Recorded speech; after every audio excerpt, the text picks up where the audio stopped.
et concis. On a généreusement explosé le temps, c'est de ma faute, et pour laisser un peu de place aux questions après. Merci. Oui, alors du coup, ça va quand même être sportif, parce que je voulais vous soumettre pas mal d'idées sur comment on répond à ces défis et quels sont les nouveaux métiers qui vont devoir être inventés. Juste, moi je vais prendre une vision très globale, parce que nous on s'adresse à tous les corps de métier, bien évidemment au ministère.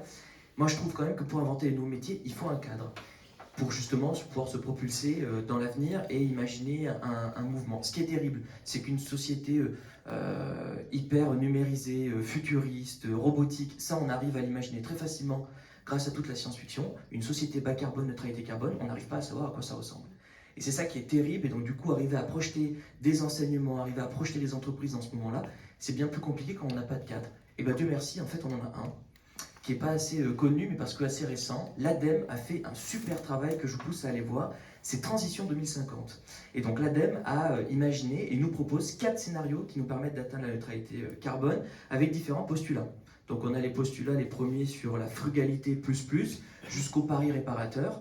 Et donc eux nous poussent quand même à nous diriger vers de la sobriété, vers de la frugalité, pour qu'on puisse atteindre cette neutralité. Le pari réparateur, c'est faire le pari qu'on arrivera à trouver les technologies de capture carbone, et donc là c'est un vrai pari qu'on fait dans l'avenir. Bref, tout ça pour dire que du coup, dans ce beau rapport qu'il vous propose, avec ces 4 scénarios, vous allez pouvoir, qu'est-ce que ça veut dire s'alimenter dans un monde en neutralité carbone, se déplacer, se loger, etc. etc. Donc là ça pose un beau cadre. Le deuxième cadre, avant de rentrer dans le très concret, le deuxième cadre c'est la stratégie nationale bas carbone. Donc stratégie du gouvernement qui va nous permettre d'avoir une trajectoire de réduction des gaz à effet de serre jusqu'à 2050 pour atteindre cette fameuse neutralité carbone. Et là, on essaye d'être précis et on essaye d'être concret, c'est-à-dire qu'on a du coup donc, des timings, des périodes, 2019, 2023, 2024, 2028, jusqu'à 2030 à minima.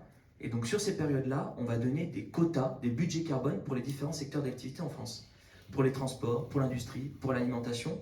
Et donc là, ça veut dire en fait qu'on va arriver à s'imaginer les futurs investissements, la future marge de manœuvre des entreprises. Donc c'est là où on va avoir le vivier d'emploi de demain. Donc sa stratégie nationale bas carbone, c'est là aussi un beau contexte de travail pour imaginer les jobs de demain. Bon, cela étant dit, à partir de ces politiques du coup public de transition écologique, nous au ministère, on a plusieurs actions.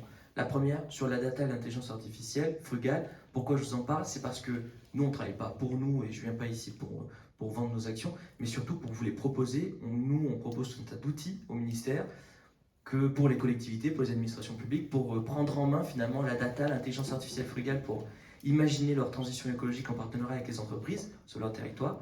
Et puis, la chose qu'on fait pour justement essayer de continuer d'imaginer les nouveaux métiers et les mettre en avant, on a monté un label, Green Tech Innovation, donc je le porte comme une bible. Depuis 2016, donc le travail du ministère, c'est de répertorier toutes les startups et les PME innovantes et durables en France. Donc on dort peu la nuit. Et donc aujourd'hui, on a 247 entreprises innovantes et durables sur toutes les thématiques de la transition écologique, donc économie circulaire, énergie renouvelable, bâtiments et vie durable, mobilité douce, etc., etc. Ce qu'il faut comprendre, c'est qu'on n'est absolument pas techno-fasciné. On a parlé tout à l'heure de low-tech, et c'est une très bonne chose qu'on ait pu parler de ça ici. On n'est pas techno-fasciné, mais on n'est pas technophobe, on est techno-raisonné. C'est comment la technologie, à des moments très précis, pourrait nous aider à accélérer cette transition écologique, parce que les contraintes sont là. On prend 1 milliard de personnes tous les 12 ans à nourrir, à loger, à éduquer, à déplacer dans un monde fini. Donc il y a des contraintes, la technologie en fait peut souvent nous aider. Et pour vous montrer quelques success stories, et après du coup je vous ai laissé, j'ai ramené quelques bouquins. Par exemple, on a des entreprises upcycle qui proposent donc des composteurs électromécaniques pour faire du coup du compost local quand on n'a pas d'autres moyens pour le faire très localement dans une collectivité. On a Urban Canopé qui propose ces grandes canopes pour revégétaliser les centres-villes. Vous allez me dire, oui, mais la meilleure végétalisation, c'est l'arbre. Et bien en fait, quand on est dans un centre historique, quand on a des sous-sols qui sont encombrés, on ne peut pas planter des arbres. Donc on a des structures autoportées, low-tech, où on a des plantes grimpantes qui ramènent de la biodiversité, qui luttent contre les îlots de chaleur qui vont nous impacter un petit peu, etc., etc. En fait, les solutions, il y en a pléthore. Et mon rôle, c'est de faire le lien avec les collectivités publiques, les universités, les départements, les régions, les collectivités, pour que les achats publics, on parlait de ça, puissent aussi prendre ces sujets-là à bras-le-corps. Donc ça veut dire que parmi les Green Tech, nous, on a plus de 300 offres d'emploi à pourvoir, parce qu'on les relaie. Donc on a un beau vivier, là aussi, d'emploi et d'activités économiques. Responsables. Et pour terminer là-dessus sur les métiers, pour avoir une vision globale, je ne sais pas ce que vous en pensez, mais je ne suis pas totalement convaincu qu'il va y avoir un bouleversement terrible des métiers, Pour moi, la bascule, en fait, elle doit se faire sur le point très précis de la finalité du job. On aura toujours besoin d'ingénieurs, de serveurs, de commerciaux, d'architectes, etc., etc. Mais la question, c'est de savoir, est-ce que j'ai envie d'être un ingénieur pour produire les prochains smartphones à 1400 euros, ou alors un ingénieur pour faire pousser les trucs qui se mangent dans une Europe où on aura de moins en moins de précipitations. Pareil pour le serveur. Est-ce que j'ai envie d'être serveur dans un grand hôtel de luxe qui va promouvoir finalement le tourisme de masse avec une carte repas, un menu du monde, ou alors est-ce que je travaille dans une petite structure, un petit restaurant avec des produits locaux, bio, de saison. C'est vraiment la finalité finalement de notre travail, c'est comment on utilise nos compétences qu'on a si durement en fait acquis à l'université pour travailler pour l'intérêt général. Moi j'aimerais que l'intérêt général ce soit pas que le secteur public. Il faut que le secteur public et privé, on travaille tous pour l'intérêt général. Je trouve ça terrible que ce soit relié qu'au secteur public. Donc il y a ça, la finalité du job. Et le deuxième point, c'est développer les nouvelles techniques. Ça, on a commencé à en discuter. Les ingés, les nouvelles techniques de l'ingénieur, c'est peut-être le biomimétisme. On parlait, je pense que tu parlais des solutions liées aux termites pour faire remonter dans les bâtiments de manière sobre justement et rafraîchir les bâtiments. Le biomimétisme, l'éco-conception, les high-tech, la rénovation. Pour les agriculteurs, c'est peut-être le bio, la multiculture, permaculture, coopérative. Pour les restaurateurs, c'est peut-être l'achat local, les techniques de zéro déchet. Pour la mode, c'est peut-être les matières premières renouvelables ou recyclées. C'est peut-être la production locale, la durabilité temporelle de ce qu'on fabrique pour ne pas suivre les effets de mode, et la solidité, etc. etc. Et puis, je termine là-dessus, il y a quand même un gros sujet, on l'a dit, finalité de l'emploi, on l'a dit, les nouvelles techniques et comment on se les approprie. Et puis, mais là encore, ça ne fait pas tout, hein, je trouve. Hein. On peut travailler dans les énergies renouvelables, si ça ne nous prend pas au tripes, ben, ça ne marche pas. Il faut aussi qu'on allie utilité de l'emploi, épanouissement de soi, sur ce qu'on a envie de faire, comment on a envie de participer au monde de demain. Et voilà. Merci David. Eh bien, place aux questions. Alors, on avait imaginé un dispositif technologique hyper perfectionné, mais je ne crois pas qu'il fonctionne. Donc, ce qu'on a appris ici, c'est qu'il faut être résilient par rapport à la technologie. Donc, on va utiliser la bonne méthode. Peut-être juste si vous parlez fort, on va entendre, sinon je vous rapprocher du micro. Non, mais ça va, je peux le faire. Alors moi, ma question va plus s'adresser aux trois personnes les plus au centre de la table ronde. Alors, on a beaucoup parlé de data, comme vous disiez, de nombres. Alors, vous n'êtes pas sans savoir que agir sur les nombres, c'est le levier le moins efficace pour déclencher une vraie transition. Les leviers les plus efficaces étant changement de paradigme ou même l'effacement total du concept de paradigme. Je vous renvoie aux travaux de Donella Mido sur ce sujet. En plus de ça, on a parlé beaucoup de changement climatique, et peut-être que vous le savez, le changement climatique, c'est une toute petite partie du problème. L'eau de pluie actuellement, elle est plus consommable par les humains sans être toxique. Ça n'a rien à voir avec le changement climatique. La pollution de l'air, elle tue en Europe 800 000 personnes chaque année, et elle a fait réduire l'espérance de vie de l'humanité de 2 ans. Ça n'a rien à voir avec le changement climatique. Le plastique dans les océans, enfin le continent de plastique est 3 fois plus grand que la France et continue à croître, rien à voir avec le changement climatique. On a tué 2 tiers des insectes en quelques années, 2 tiers des mammifères en quelques décennies, 2 tiers des arbres en quelques millénaires. La 6e extinction de masse est déjà là, c'est aussi la première extermination de masse. Et c'est encore un problème de le voir comme une cause, car il s'agit en fait de le voir comme une conséquence, car c'est en fait vraiment la cause du problème. Voir ça comme un effet collatéral négatif, c'est vraiment une erreur de jugement. Le monde que vous décrivez avec une électrification de la société, pour moi ce n'est pas un monde qui est désirable. Voir une forêt du Vercors comme un champ de blé qu'il faut abattre, pour moi c'est une vision du monde qui me fait peur, une vision du monde qui me rend triste, qui m'énerve et qui me dégoûte. Ma question s'adresse notamment à Daniel et David. Trois points très terre à terre pour Schneider Electric et pour le ministère. Le premier, c'est comment Schneider et le ministère vous prenez en compte la question du burden shifting. Burden shifting, c'est-à-dire déplacer l'impact de vos activités d'une catégorie d'impact à une autre. Comment vous prenez en compte les effets rebonds qui sont dus à votre efficacité générique que vous voyez comme la clé principale pour résoudre le problème. Et enfin, comment comptez-vous répondre aux effets cliquets qui est engendré par votre soi-disant merveilleuse transition digitale?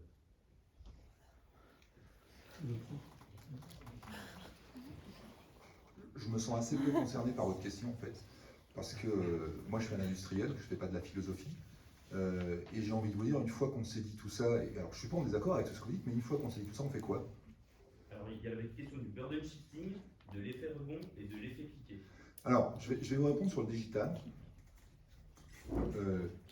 Et je vais vous le redire, c'est un fantasme, cette histoire de digital. Le digital, aujourd'hui, c'est 9% de la consommation électrique mondiale. C'est 3% du CO2. Okay, donc, est-ce qu'il faut le réduire? On peut en débattre. Est-ce que c'est le problème aujourd'hui? Parce que je crois que c'est ça la différence d'approche qu'on a tous les deux, c'est que moi, je vous dis, il y a des choses à faire demain. Et vous me dites qu'il faut réfléchir à quelque chose de différent. Pas incompatible, d'ailleurs. La consommation électrique du digital va augmenter de 50% d'ici 2030. Et pourtant, la part du digital va rester de 11% dans la consommation globale. Okay, et donc, je vais vous parler d'un truc intéressant, c'est que les 3/4 de l'augmentation de la consommation électrique digitale à l'horizon 2030, c'est le trafic et les data centers. Okay, et 80% du trafic et des data centers, c'est les réseaux sociaux, le vidéo streaming pour la télé, les jeux vidéo. Et 20%, c'est le B2B, l'industrie. Okay, donc, je vous parlais du digital parce que dans un bâtiment comme celui-ci, le digital, c'est minimum 10% d'économie d'énergie. Okay, donc, vous voyez où je veux en venir, c'est que l'impact du digital dans un bâtiment comme celui-ci, il est ridicule à l'échelle mondiale par rapport à ce que ce bâtiment va pouvoir économiser. C'est tout, pas plus. C'est pas philosophique ce que je vous dis là. Okay, donc, je ne sais pas de quel effet cliquet vous parlez, mais moi, je ne suis pas là pour vous expliquer qu'il faut vous arrêter les réseaux sociaux ou le vidéo streaming. J'en fais pas personnellement. Okay, donc, c'est là où je veux en venir, c'est que je comprends votre question, je comprends votre frustration, je comprends même votre tristesse. Mais voilà, moi je vous dis simplement, il faut diviser par 2 les émissions carbone d'ici 2030, ça va rendre la société meilleure, je ne vous dis pas ça.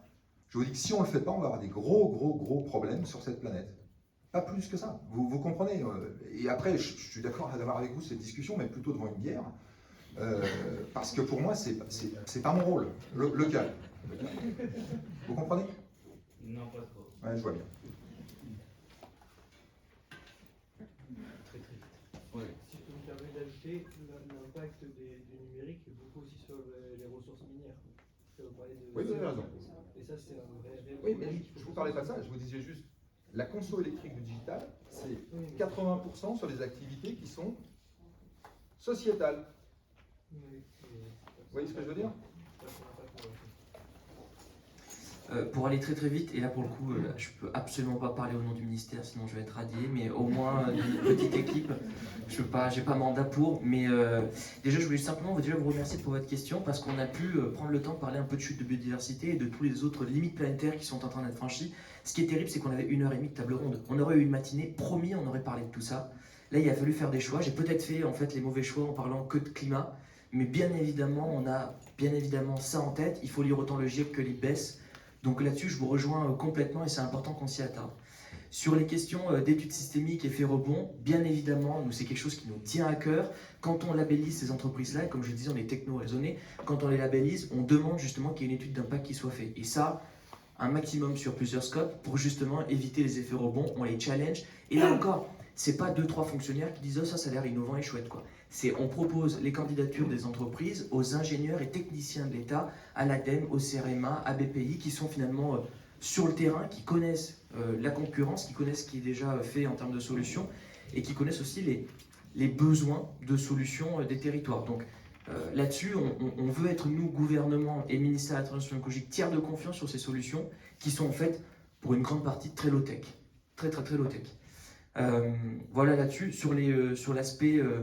bien évidemment, de la data et l'IA, comme je le disais, et je ne vais pas aller plus loin parce que tu as donné pas mal de chiffres, mais sur la data et l'IA, nous, on travaille que sur la data et l'IA qui est frugale, où on réfléchit à la finalité d'utilisation de cette intelligence artificielle. On est bien évidemment au courant que l'électronique, ça ne pousse pas dans les arbres, que c'est le fruit d'une multitude d'étapes technologiques de transformation de la matière qui produit des émissions et des pollutions au sens large. Nous, et en fait, on suit les préconisations aussi du GIEC. Dans son dernier rapport de synthèse, ils nous le disent, l'utilisation de la donnée pour planifier, pour diminuer les consommations électriques sur ces usages-là très précis, ça a du sens. Donc là encore, ce n'est pas 2-3 personnes au gouvernement qui disent ça, on s'appuie aussi sur l'avis des scientifiques qui nous disent que voilà, on a une plage de tir avec la data très ciblée pour diminuer notre empreinte. En fait, mais mon point, c'est simplement que je pense pas on parle pas de la même chose en fait. Et moi, je vous dis, vous avez certainement raison, sauf que c'est pas mon rôle de vous dire ça. Mais c'est pas parce que vous nous dites tout ça qu'il faut rien faire sur le climat et l'énergie. C'est ça mon point, pas plus. Il a quand même soulevé des choses qui sont particulièrement problématiques et puis des effets cliqués et c'est pas un élément sur lequel on ne peut pas voter en touche. Non, mais je vote pas en touche. Et Je vote pas en touche. Je vous ai expliqué qu'on avait une vraie problématique de résilience, qu'il fallait diminuer non pas notre dépendance, mais notre usage des matériaux. Je vous ai expliqué que le digital qu'on voulait utiliser, c'était une part tout à fait minime du digital et de l'empreinte carbone du digital. Non, je ne vote pas en touche. Je vous dis juste que tout ce que vous me dites, je l'entends. Okay, je suis en accord avec un certain nombre de points. J'ai participé récemment à des discussions sur la biodiversité. Mais je ne comprends pas pourquoi vous opposez les deux sujets. C'est pas parce qu'on se dit tout ça qu'il faut rien faire et ne pas baisser l'empreinte carbone. C'est mon point. Je suis pas en désaccord avec ce que monsieur a dit. Peut-être qu'il y a des personnes dans la salle qui ne savent pas, moi j'en fais partie, du coup je lève la main, ce qui est un effet cliqué. Oui, Quels sont les effets cliqués? Oui, je pense que ça mérite d'être précisé. Qui veut préciser? Moi personnellement, je ne sais pas non plus.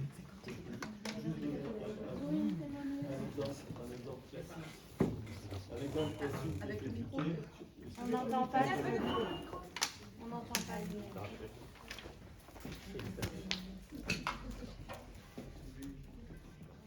Se présenter peut-être aussi. Dire qui tu es.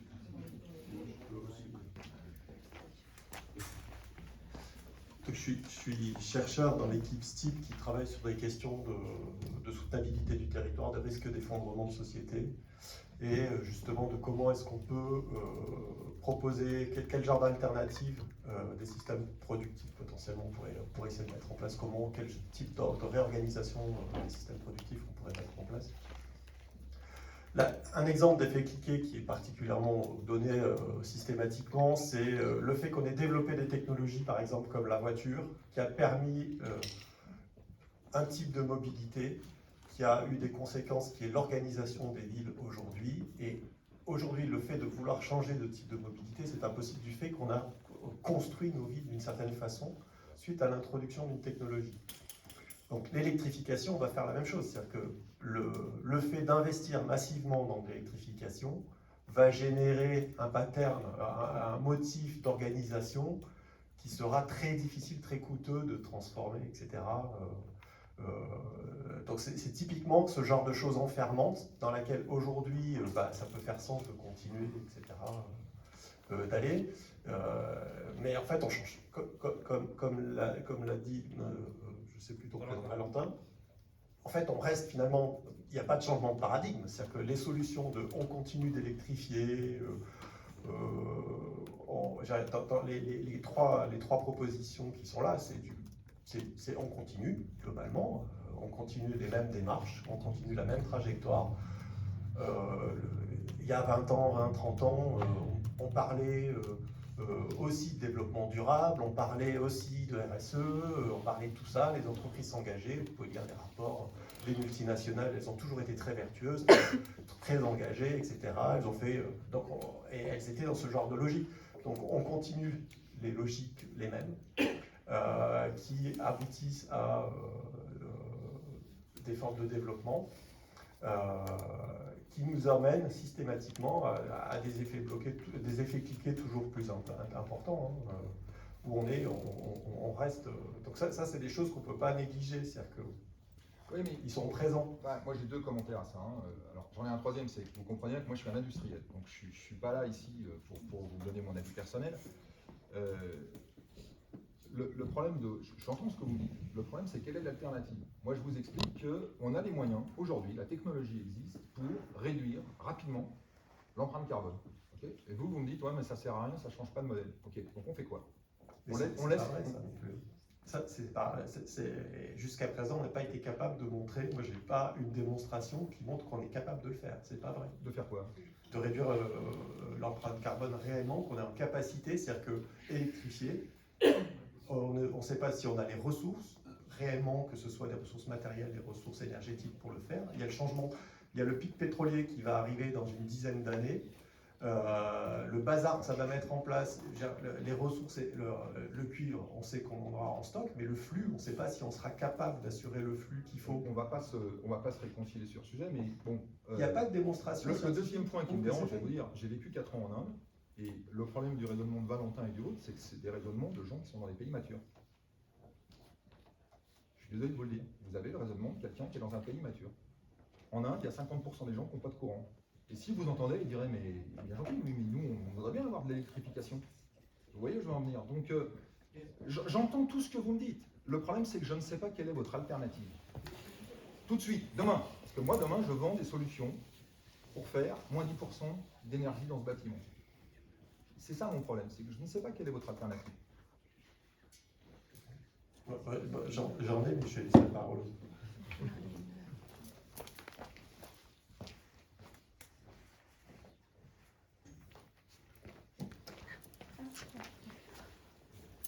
Moi, ça va être assez rapide, parce que du coup, je m'adresse plutôt aux personnes qui sont sur les extrémités.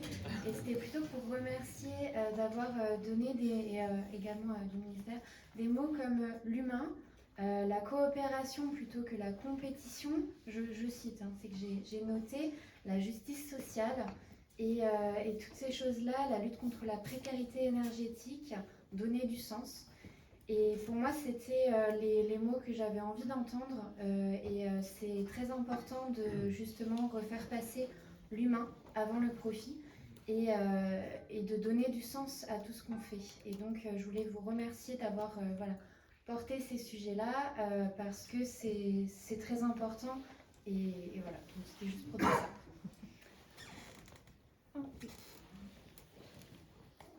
Merci. Pour moi, c'est pas vraiment. Enfin, je sais pas comment. C'est peut-être l'objectif de cette table ronde. D'ailleurs, je vous remercie tous d'avoir organisé ceci. Et je trouve que c'est en effet, on a des représentants de l'industrie, donc en fait, de quelque part d'une production assez massive, des représentants qui sont dans les territoires avec des actions beaucoup plus locales, et un représentant du ministère qui peut-être le rôle en tant que dans la politique, c'est de pouvoir coordonner tout ça. Et pour moi, c'est vrai, comment on peut mieux s'entendre, comment on peut vraiment réellement faire plus d'actions qui sont impactantes du territoire dans une échelle plus massive, plus large, qui touche quelque part beaucoup plus, qui impacte beaucoup plus nos vies d'aujourd'hui et nos vies futures.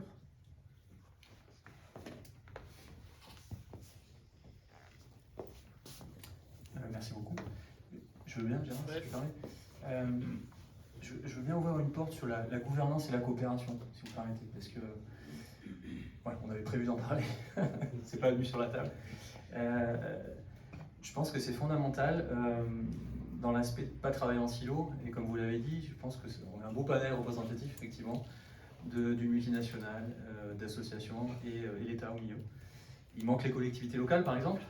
Donc je vous donne l'exemple de l'organisation qu'on a à Ulysse. Depuis 2 ans, on est une société à mission, mais un peu particulière. Donc la loi Pacte, elle a permis aussi à des entreprises de développer, de mettre dans leur statut une mission qui a des objectifs sociaux et environnementaux. Le nôtre, je vous le cite parce qu'il est assez parlant, c'est favoriser l'inclusion sociale dans un souci d'adaptation territoriale au changement climatique. Et ça, en fait, ça oriente toute la stratégie du groupe d'économie solidaire par rapport aux nouveaux métiers, par rapport au recrutement des salariés en parcours d'insertion, par rapport aux activités support, etc. etc. Et cette société à mission, en fait, elle est particulière puisque c'est une société coopérative d'intérêt collectif. Donc, tout à l'heure, on a parlé d'intérêt général. Donc nous, on se retrouve complètement dans le fait que cet intérêt collectif, il doit être partagé. Donc dans la gouvernance de la société, qui est une société commerciale, alors pour nous, c'était un grand pas parce que ça reste un statut coopératif de la grande famille de l'économie sociale et solidaire, mais nous, depuis plus de 40 ans, on avait l'habitude, entre guillemets, mes prédécesseurs, d'organiser, d'administrer plutôt des associations.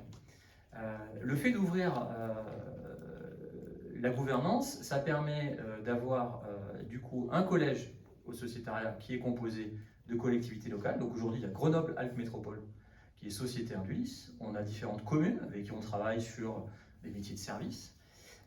On a un collège d'entreprises classiques. Aujourd'hui, c'est plutôt des PME, celles dont je parlais notamment, qui travaillent avec nous sur le recyclage des compteurs. On a des structures d'économie sociale et solidaire. Et dans l'intérêt des métiers, enfin voilà, des talents dont on parle, parce qu'on a besoin évidemment, là j'ai beaucoup mis un focus sur les salariés qui sont nos principaux bénéficiaires, et l'humain qui est important pour nous, mais pour organiser, administrer, encadrer tout ça, forcément, il faut il faut des talents, il faut des personnes qui aient envie de donner du sens à leur métier, sur de l'encadrement, sur de la gestion, sur de l'ingénierie, parce qu'effectivement, on fait aussi de la R&D à notre niveau. Il faut repenser des systèmes pour mieux nettoyer, optimiser des process de lavage de contenants réutilisables, par exemple. Du coup, on a des salariés. Voilà. Et nous, la gouvernance de la structure fait qu'au niveau des collèges, on a un collège de salariés qui sont administrateurs. Donc moi, dans mon conseil d'administration, j'ai des collègues, collaborateurs, comme on dirait dans une société classique, quoi, qui sont mes patrons. C'est eux qui définissent, en fait, ils participent à construire en fait la stratégie de l'organisation et que moi, en tant que directeur exécutif, comme on a dit, je vais exécuter et je vais essayer de la mettre en œuvre. Voilà, donc ça pour moi, dans les objectifs de transformation, c'est fondamental qu'on remette la coopération. Et quand je dis coopération, c'est qu'on est un acteur économique, c'est-à-dire on répond à 80% d'activité économique sur des appels d'offres de marché public, dans lequel quelque part, on est en concurrence avec d'autres. Vous voyez, donc on peut très bien faire de la coopération et travailler intelligemment avec des fournisseurs ou des clients, tout en étant, de manière tout à fait légale, dans l'économie, en faisant encore que la commande publique, effectivement, j'insiste, parce que chez le ministère, c'est rare qu'on ait l'État à côté, mais moi c'est plutôt le ministère du Travail d'habitude. Mais du coup, je pense que l'État et les collectivités, elles ont un devoir exemplaire de faire en sorte qu'il y a la loi AGEC, l'anti-gaspillage économie circulaire, il y a des stratégies d'achat socialement responsables, ça il faut vraiment qu'il y ait un focus qui soit mis là-dessus pour qu'effectivement, des structures comme nous, on puisse répondre aussi à la commande publique. Voilà, fin de la parenthèse.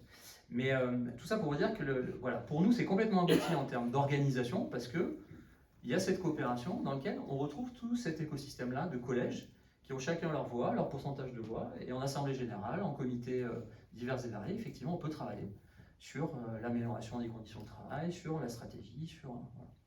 Et avec des logiques, une personne, une voix, c'est pas celui qui a plus de pognon dedans qui remporte la décision. On est vraiment sur des logiques qui sont tout autres. Tu fais bien de le rajouter, effectivement, pour ceux qui ne sont pas habitués, c'est que le principe coopératif, je vais parler de la gouvernance, mais derrière, in fine, c'est que les parts sociales ne sont pas forcément les mêmes. Enfin, la valeur d'une part sociale, c'est 50 €. Si vous êtes une entreprise, il faut en mettre 10 pour rentrer au capital, si on raisonne comme ça. Mais ce n'est pas parce que vous en avez 10 ou 100 que vous avez plus de poids que celui qui est un salarié en insertion, qui a investi dans l'Ulysse parce qu'il a eu cette forme de reconnaissance qu'on lui a permis d'avoir un contrat de travail, de l'accompagner vers son projet professionnel. Comme dit Marion, c'est la même chose. Voilà. C'est le même poids. Ouais. La même poids sur la décision finale et sur la stratégie d'entreprise. Juste, moi je vais rebondir très rapidement sur la commande publique, puis ça fait le lien avec la gouvernance. Donc nous on travaille beaucoup, effectivement, donc c'est Bercy, un ministère de l'économie qui s'occupe de la commande publique, et nous en fait on a une petite branche sur les marchés d'innovation, peut-être que tu en as entendu parler. Et la commande publique, en fait, c'est pas un petit sujet, c'est vrai que c'est tous les achats du coup des collectivités pour l'aménagement du territoire, des départements, des régions, des préfectures, des universités, des bâtiments publics au sens large, et c'est pas 3 sous, c'est 111 milliards d'euros par an, c'est 8 à 10% du PIB. Donc si toutes ces structures-là publiques achetaient et faisaient confiance à des entreprises françaises innovantes et durables, et ben en fait on pourrait aller beaucoup plus vite dans la transition écologique. Donc nous on travaille là-dessus, et sur la gouvernance du coup on tente des nouvelles choses, des nouveaux partenariats effectivement. Donc on a monté nous un espace de résidence pour entreprises innovantes et durables qu'on a répertorié en partenariat avec un EPT, donc c'est une intercommunalité de 13 communes à l'est de Paris.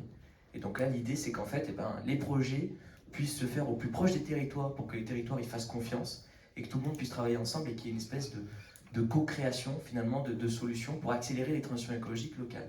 Donc effectivement, on a bien ça en tête et on essaye de travailler avec le plus d'acteurs possible. Et avec Bercy aussi. Complètement. Et c'est génial parce que... du Bercy sur ces orientations stratégiques de commande publique justement. Alors il y a, donc c'est pas un secret, mais donc il y a des nouveaux travaux qui se sont lancés, donc il y a les marchés innovants. En fait, pour aller très très vite là-dessus, donc les marchés publics, c'est un contrat entre une entreprise et une collectivité pour à minima 1 centime, jusqu'à des tarifs pas possibles. Et en fait, il y a différentes procédures de marché public qui dépendent simplement des montants. Donc en dessous de 40 000, on peut directement se serrer la main quand on est une collectivité et une entreprise. Au-delà, il faut faire des appels d'offres, généralement, il faut faire de la mise en concurrence. Et il existe, pour vous, donc c'est pour ça que ça peut t'intéresser, des marchés innovants, c'est-à-dire qu'entre 40 000 et 100 000 € hors taxe, si l'entreprise est innovante, pas forcément qu'elle a de la data ou de l'intelligence artificielle, c'est simplement un nouvel usage, un nouveau produit qui vient d'apparaître, il peut être très low-tech. Si c'est innovant, donc nouveau, eh ben, on peut faire cette contractualisation plus facile, donc en se serrant la main. Et donc Bercy travaille là-dessus pour réactualiser les guides. Il y a un guide pratique des achats publics innovants pour justement diffuser cette nouvelle procédure assez récente et qui permet de favoriser le développement économique responsable, parce qu'on favorise les petites entreprises françaises, et en plus souvent en lien avec la transition écologique, donc c'est une pierre deux coups. Merci. Une dernière question, parce que le temps, Radia. Bonjour à tous, je m'appelle Radia, je suis enseignante à la faculté d'économie de Grenoble. Je travaille sur les projets personnels et professionnels des étudiants. Et ce qui m'a interpellée dans cette formation, cette table ronde, pardon, d'abord dans le club, ça c'est certain, la première partie qui nous a tous créé cette même émotion en regardant le film. Et puis la deuxième partie où, bon, qu'est-ce qu'on peut faire, où là on est là ensemble pour trouver des solutions, c'est que c'est vrai qu'on est une université qui forme. Et ces nouveaux formidables métiers dont vous avez parlé, nous, malheureusement, à l'université, on forme des techniciens, on forme des ingénieurs, on forme des intellectuels, mais on ne forme pas à ces métiers-là. Et j'espère que dans le monde de demain, à l'université aussi, on pourra former ces étudiants, et ils seront tous contents de venir à l'université, et on favorisera la formation des compétences de demain. Ou en tout cas, on pourra mettre en jonction tous ces jeunes qui sont là, qui ne savent pas trop ce qu'ils veulent faire de leur vie, ce qu'ils peuvent faire de leur vie, pour vraiment mieux servir le collectif. Voilà, je vous remercie. On partage bien sûr pas l'affirmation qu'on ne forme pas à ces métiers-là. Oui, c'est l'affirmation que je ne partage pas. Non, on pourra faire la jonction. C'est autre chose. Entre tous ceux qui... Effectivement, l'université commence à former à ces métiers. Voilà. Depuis alors, à ma connaissance, ça se met en place. J'enseigne la déconstruction à l'IUT Génie Civil. Donc, ce qui fait que les chefs de chantier qui vont sortir dans 1 an et demi, ils vont être formés à savoir déconstruire un bâtiment, c'est-à-dire le transformer d'une part en gisement pour le réemploi. Donc ça, c'est formidable. Le réemploi, c'est 0 carbone, c'est que le transport. Et le recyclage. Le recyclage, c'est beaucoup de carbone, même si c'est pas déclaré. C'est une petite parenthèse qu'il faut ouvrir, c'est que le poids carbone des pratiques et des objets, il n'est pas forcément relatif aux réalités physiques. Il est relatif aussi à des stratégies politiques. Donc, si par exemple, on fait cuire des matériaux en brûlant des plastiques, eh bien, il n'y a pas de poids carbone. Alors que le plastique, c'est un produit carboné. Et que si on le fait cuire en brûlant du fioul, eh ben, il y a un poids carbone. Donc ça, bon, c'était une parenthèse comme ça. Mais donc, l'UGA intègre aujourd'hui ces nouveaux métiers petit à petit. Ce que me disaient les gens de l'IUT Génie Civil, c'est qu'avant, ils avaient une militante qui leur disait il faut décarboner, il faut ci, il faut ça. Et maintenant, dans tous les cursus de formation, il y a une préoccupation sur la diminution de l'impact carbone, de l'impact sur les autres populations, parce que les problématiques sont multiples, hein. C'est la géopolitique. Et je reviendrai à l'acceptabilité, parce que c'est ça, ce qu'a dit Quentin tout à l'heure, il ne faut pas tondre le Vercors. Oui, mais par contre, on tond la forêt amazonienne. Mais bon, ça c'est autre chose, on y reviendra après. Mais en tout cas, dans ce qui est de l'enseignement à l'Université Grenoble-Alpes, chaque filière intègre en son sein les problématiques donc, de carbone, d'impact sur les populations des autres continents. Parce que c'est à peu près la même. Heureusement, il y a des choses qui vont bien. Alors moi, j'ai fait partie des gens qui ont dit effectivement qu'il fallait aller très vite, que c'est pas 2050, c'est 2030, que tout ça. Mais n'empêche que il y a quand même le fait que la France s'autonomise, qu'elle arrête d'écraser les populations des autres pays, pas que la France, hein, et la diminution de l'impact carbone, ça va ensemble.